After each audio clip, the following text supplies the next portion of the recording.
Sénateur Harder. Merci, Madame la Présidente. Honorable sénateur, je prends la parole aujourd'hui pour souligner que dans quelques jours, le vendredi 21 juin, nous marquerons le 5e anniversaire de l'adoption de ce qui était le projet de loi C-48 qui interdit les pétroliers dans le Pacifique Nord. J'ai eu l'honneur de travailler avec la sénatrice Jaffer, marraine de ce projet de loi.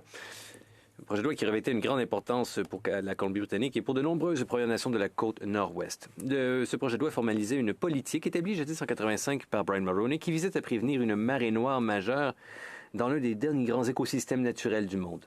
La côte nord de la Colombie-Britannique comprend un quart de la forêt pluviale tempérée, côtière encore intacte dans le monde, ainsi que les mers les plus biologiquement productives de notre planète. La région abrite des cèdres rouges géants, des saumons, des ours carmodes, des cougars, des aigles à tête blanche et plus de 25 espèces de mammifères marins.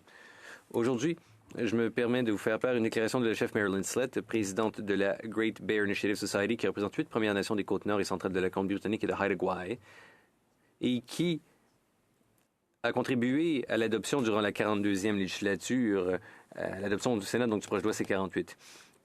Elle disait, cela fait maintenant 5 ans que le projet de loi C-48 a été promulgué.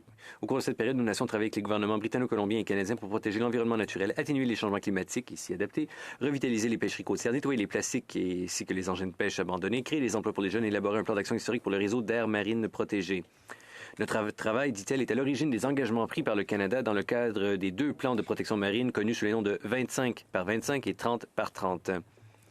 Au cours des 5 dernières années, il n'y a pas eu de grande marée noire, pas de marée noire du type Exxon-Valdez, mais ce serait absolument catastrophique le cas échéant pour nos Premières Nations, pour la Colombie-Britannique et pour le Canada. Il faut rester vigilant face à ce risque. Dans l'esprit de la DNUDPA et du programme de réconciliation des 2 gouvernements de la Couronne, nous remercions le Parlement de protéger nos terres ancestrales et nos eaux par l'entremise du projet de loi C-48 qui confirme nos droits constitutionnels et nos droits inhérents. Aucun autre gouvernement ni aucune autre communauté ne sont aussi directement dépendantes et liées au milieu marin que nous. Fin de la citation de la chef. Sénateur, puisse cette loi protéger longtemps encore la forêt tropicale du Grand Ours et ses mers environnantes dans le respect des souhaits des gardiens légitimes de ce territoire, j'ai nommé les Premières Nations côtières. Il y a 5 ans, ce projet de loi a vu le jour dans un contexte de grande controverse et d'indignation sélective au sein de cette Assemblée. Aujourd'hui, il est accepté pour la protection de l'environnement qu'il offre. Il y a peut-être d'ailleurs une leçon que nous pourrions en tirer aujourd'hui.